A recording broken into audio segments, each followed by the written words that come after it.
Fitz, Vanderpool. Both corners working with some degree of desperation. It's a tough fight. It is. That's why they have Diaz here. He's a world-class cut man. Yes, and Badia has this. He's been lucky. He hasn't cut badly in his career, but he's light-skinned, and you'd think he would cut, but so far he's been lucky. But there are marks around both eyes as he goes out for this round.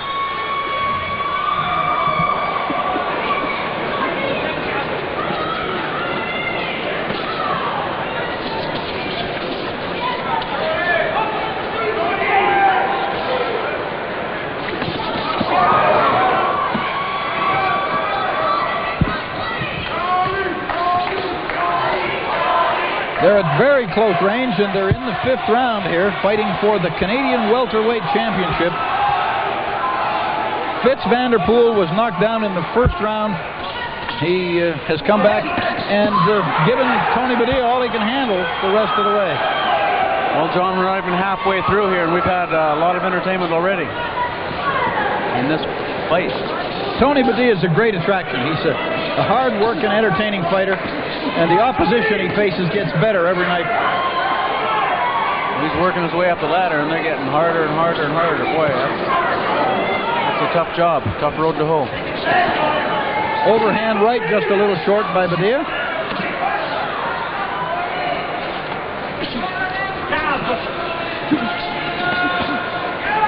Three-punch combination by Badia.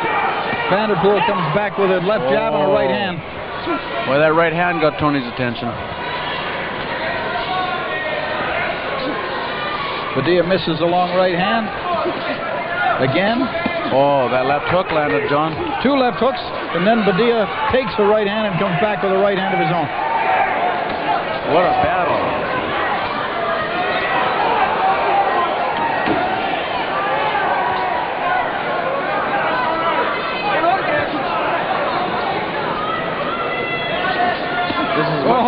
Big left hook. The left hook has been there for Badia most of the night.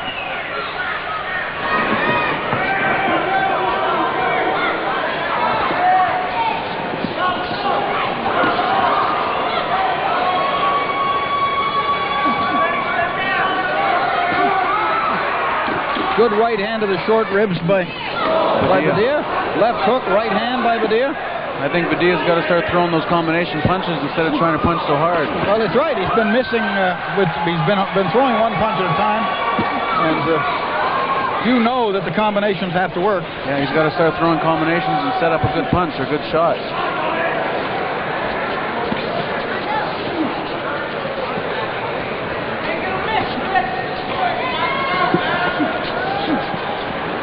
They're trading jabs from outside, and Vanderpool is likely to win that exchange.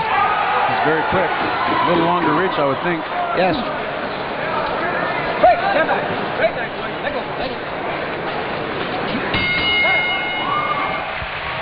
All I can say is wow. The end of the 5th round, I don't know whether this is a more entertaining fight than the Mackey-Badia fight, but considering the quality of the fighters and the intensity of the competition, it's a better fight. I think so, John. The intensity of the fight is right up there with the best of them. Some real solid blows being landed by both guys. And interesting that Badia is the more marked up of the two, but Vanderpool leans in his corner at the end of each round. He's exhausted.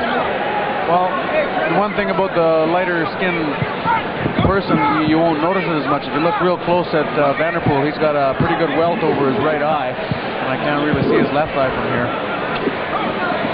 But being with the dark skin and all, I don't think you'll see the bruises as easily. Well, that's probably true, but he's a tired young man as he sits in that corner. Yeah, we're just about to the halfway point. There is no rest for the weary in this game. Body shots, right hand by Badia, right hand by Vanderpool. Left hand underneath by Badia. Big right hand, but Vanderpool didn't go anywhere.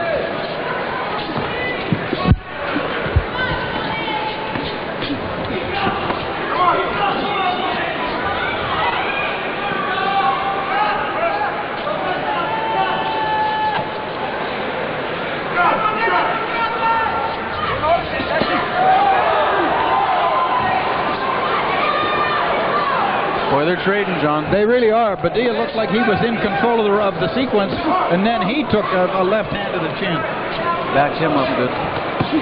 Well, they both, I don't know if they got respect for each other or not. Throwing caution to the wind, just going for it.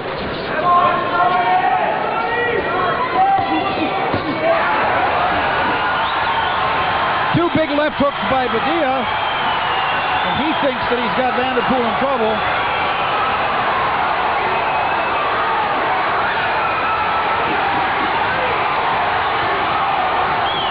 The crowd's going wild behind us. Oh boy, I can't even hear myself think.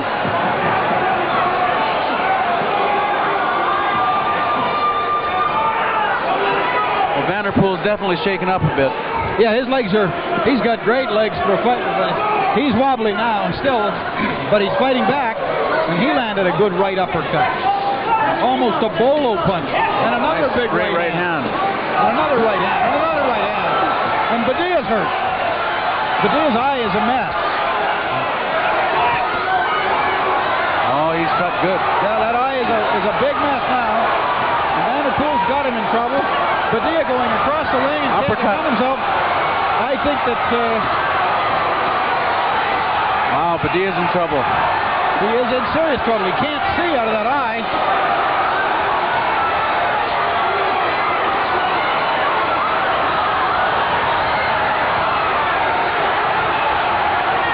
And Don Smart does the right thing. He stops the fight. Tony Badia cut and very badly hurt in his own corner. The fight is over in the 6th round. What a fight. What a heck of a fight. What a fight. Both eyes cut for Tony. He's exhausted. I stay there.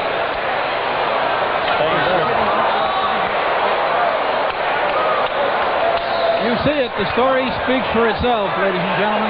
Disappointment on Tony's eyes and everybody in the corner, I'm sure. A tough night for Edmonton boxing. Peters Ellis loses to Del Ritchie. Tony Badia loses. Outstanding performance by Fitz Vanderpool. Coming back from that one first-round knockdown, boy, oh boy, you got to give this guy credit. Well, that shakes up the boxing scene in this city. It certainly does, and there it started with a right hand to the body, and then came the uppercut series. We're watching it as we go, and there was the right hand, ladies and gentlemen, that started it. Jab, jab, another right hand, left hand, right hand. Not all of them landing perfectly square, but Tony Badia cut and bleeding in his own corner. An overhand right, another right hand right on the chin, left on the chin. Tony Badia gets full marks for courage. 2:20 in the 2nd round. He could not have been expected to take another 40 seconds of punishment like that. Don Smart made exactly the right decision, and an outstanding evening of boxing comes to a disappointing conclusion for the Edmonton fight fan. And once again, Don Smart did the right thing. We go to the ring to Fitz Vanderpool and Daryl Duke. Okay, we're with Fitz Vanderpool, the new Canadian welterweight champion. Fitz, one heck of a fight. I have never been so well entertained.